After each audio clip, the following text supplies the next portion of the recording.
પોરબંદરમાં 20 દિવસ પહેલા ઉર્જા વિકાસ નિગમની કચેરીમાં ચોરીનો પ્રયાસ કરનાર શખ્સને પોલીસે ઝડપી લીધો છે. પોરબંદરના ભોજેશ્વર પ્લોટમાં આવેલા ગુજરાત ઉર્જા વિકાસ સંસ્થાની કચેરી ખાતે 20 દિવસ પૂર્વે તસ્કરે મુખ્ય દરવાજો તોડી ઓફિસની અંદર પ્રવેશ કર્યો હતો અને અંદરના ભાગે રાખેલા 2 કબાટના હેન્ડલ કોઈપણ રીતે તોડી તેમજ ઓફિસની અંદર આવેલા એકાઉન્ટની ઓફિસનું તાળું તોડી ઓફિસની અંદર રહેલા ટેબલના ખાના ચોરી કરવાના ઈરાદે ફંફોડી ચોરી કરવાનો પ્રયાસ કર્યો હતો.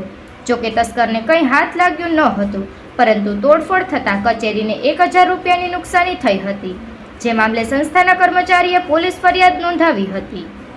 પોલીસે આ મામલે ઊંડાણપૂર્વક તપાસ હાથ ધરી હતી અને ચોરી કરનાર ઝુંડાળા વિસ્તારમાં આવેલા પોરાઈ માતાજીના મંદિર પાસે રહેતા વિજય ચંદુભાઈ બેવાસી નામના શખ્સને ઝડપી લઈ તેની પાસેથી ચોરીમાં વપરાયેલ લોખંડનો ગણેશિયો પણ કબજે કર્યો હતો અને પૂછપરછ દરમિયાન આ શખ્સ સામે 2020માં પોરબંદરમાં ચોરીના 2 ગુના નોંધાયા હોવાનું સામે આવ્યું છે. ઉપરાંત 1 દાયકા અગાઉ જામનગરના રાજવીના બંગલામાં પણ કિંમતી વસ્તુઓની ચોરીના બનાવમાં પણ આ શખ્સની સંડોવણી હોવાનું પણ સામે આવ્યું છે. ત્યારે પોલીસે વધુ તપાસ હાથ ધરી છે. નિકુલ પોપટ, પોરબંદર ટાઈમ્સ.